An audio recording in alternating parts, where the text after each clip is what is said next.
brought to you by V-Guard. નમસ્કાર, super prime ટાઈમમાં આપનું સ્વાગત છે. હું છું અક્ષય. તો જે ઘડીની આપ રાહ જોઈ રહ્યા હતા, કારણ કે ગરમીથી ત્રસ્ત હતા, અને એટલે બુલેટિનની શરૂઆત કરીશું કે આવી ગયું ચોમાસું.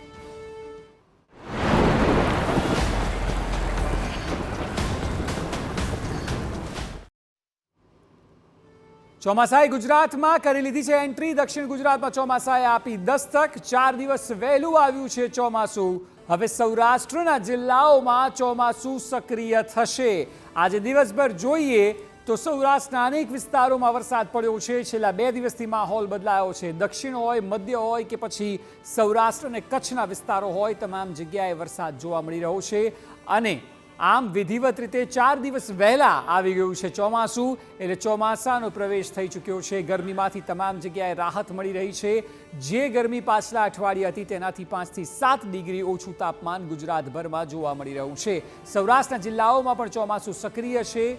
ચોમાસાએ વિધિવત રીતે એન્ટ્રી કરી લીધી છે. દક્ષિણ ગુજરાતમાં પણ દસ્તક આપી છે અને દક્ષિણ ગુજરાતમાં ભારે વરસાદ પડી શકે છે.